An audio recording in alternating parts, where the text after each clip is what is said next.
একটা আর্তনাদ, একটি স্বপ্ন। ফরিদ তালুকদার। কবিতাটির অংশবিশেষ আবৃত্তি করছি।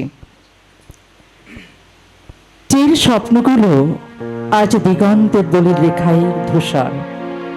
আমার জন্মভূমি এবং এই পৃথিবীর পণ্ডিতেরা সব এখন তোষামদিতেই বিশেষজ্ঞ এক একজন। আমি তাই কোনো সভা সমাবেশে যেতে চাই না। তোমাকে ভালোবাসি, অথচ ভালোবাসতে ভয় পাই। একান্তে ফুটে থাকা গোলাপের কষ্ট, তাকে ঘিরে থাকে চারপাশ। আমি তার গন্ধকে বুকে টেনে নিতে ভয় পাই।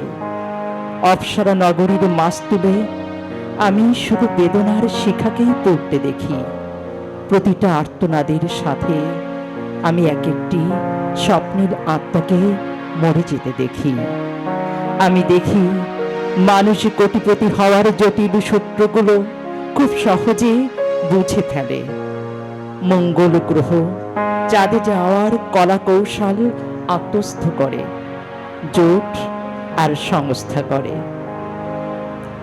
ছোট্ট শব্দ মানবতা তাদের কাছে খুব দুর্বোধ্য মনে হয়।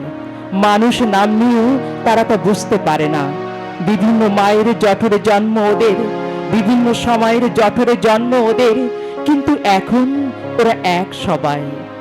এখনো শোকার্ত এই পৃথিবীর মুখমণ্ডল দেখে ওরা জেগে ওঠে শত বছরের বিস্তৃত সমুদ্রের ওপারে। ক্লান্ত নয়, তবে খুব বেশি আহত মনে হয় ওদের। পুরান ছেঁড়া কুয়াশার ছাপটা এসে পড়ে ওদের শরীরে। ওরা এগোয়, কারো হাতে ওদের লোরকার কলম, কারো চোখে ক্ষুদিরামের স্বপ্ন, কারো হাতে রুচিয়ে সক্রেটিসের নৈতিকতার দৃঢ় নিশান। সবাই ওরা এখন জানে মানবিক বিপ্লব কোন এক প্রজন্মের বিষয় নয়। তাই একত্রিত ওরা সবাই। ওরা আসে নূতন প্রজন্মের জন্যে সাহস আর ভালোবাসার উপহার নিয়ে। আমি বিদ্রোহী নই, রক্তাক্ত জনপদ আমার পছন্দ নয়।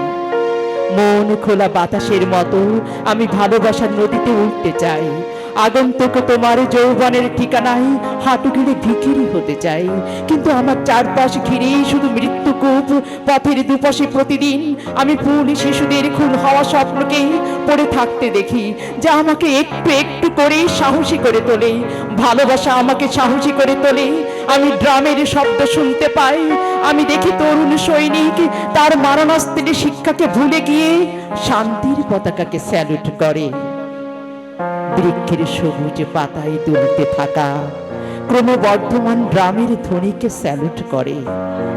আমার হাত ধরো, পথের পাশেই পড়ে থাকা শিশুটির হাত ধরো।